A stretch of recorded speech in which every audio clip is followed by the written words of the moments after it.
The Americans have woken up and realized that China is a great power, which was inevitable. If China was successful economically, it would become a great power.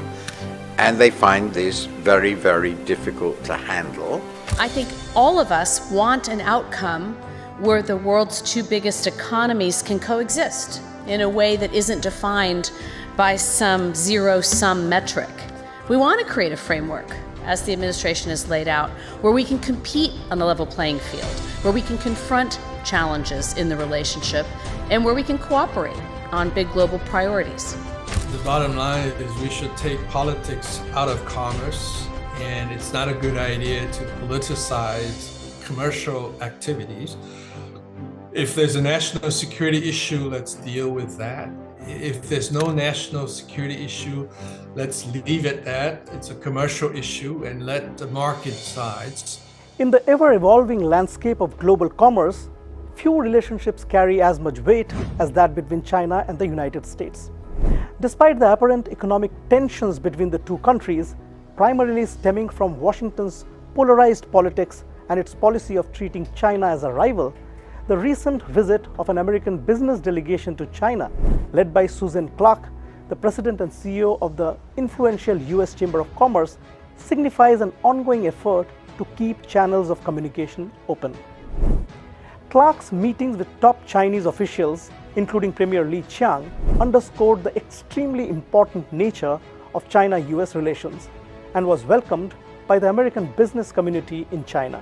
I think it was positive because U.S. Chamber of Commerce certainly has many members in the U.S., including both multinational companies as well as SMEs that have either operations in China or could be interested in the China market. And U.S. Chamber is quite influential in Washington. So I think it's good to have somebody like Ms. Clark to visit China so that she could demonstrate to the audience back home in the U.S. that engagement, the commercial relationship with China is important. Despite the apparent China-U.S. tensions, a large number of American companies remain upbeat on China as a business and investment destination, as revealed in the latest report by the American Chamber of Commerce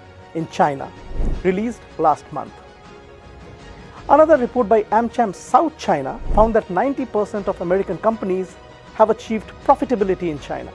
Generally speaking, companies surveyed by AmCham believe that they enjoy a high rate of return on investment in China. We represent U.S. companies in China, so we see certainly commercial benefits from that angle.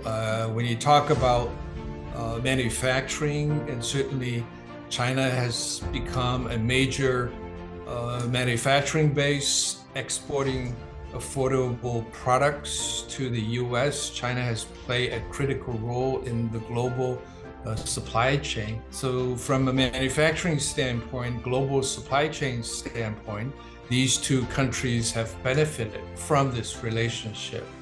And from a consumption standpoint, certainly China is a huge market, not only for China itself, but also for foreign companies. However, despite striking a positive chord in Beijing and recognizing the significance of China-U.S. economic relations, Clark's own views continue to defend American protectionism, as gauged from her remarks at the 13th Annual China Business Conference in Washington, D.C. last year.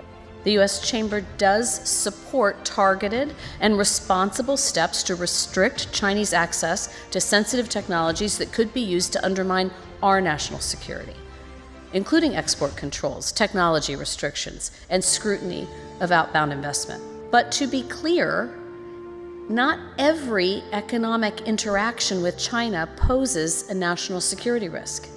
There is still a vast area of commercial opportunity where we can and should engage productively.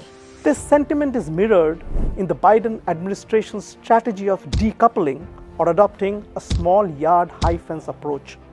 This strategy seeks to restrict economic engagement with China, particularly in high-tech sectors like artificial intelligence and semiconductor development. Premier Li Qiang pointed out the detrimental effects of this approach to the visiting American business delegation led by Clark. When Jake Sullivan says we are trying to build we have a high fence but with a small yard, I think he means it. Very strong. I've talked to them. I know these people. They don't want open-ended conflict with China. They want a deal which narrows things. Very uncomfortable with China, I understand that completely. But they want trade to continue, and they want to be able to do deals with China on very important joint interests like climate, which this administration believes in, and other things. Despite the complexities and challenges, the economic relationship between China and the United States remains indispensable on the global stage. As we navigate through this intricate landscape, it is evident that constructive dialogue and cooperation are vital for both nations. While tensions may persist, the mutual benefits of collaboration far outweigh the alternatives. The American business community in China surely recognizes the importance of maintaining robust economic relations between the two countries. Certainly, decoupling is not an option because U.S.-China are so integrated commercially and culturally and so forth over the past 4 decades or so. It is actually in the best interest of both countries to find ways to work together.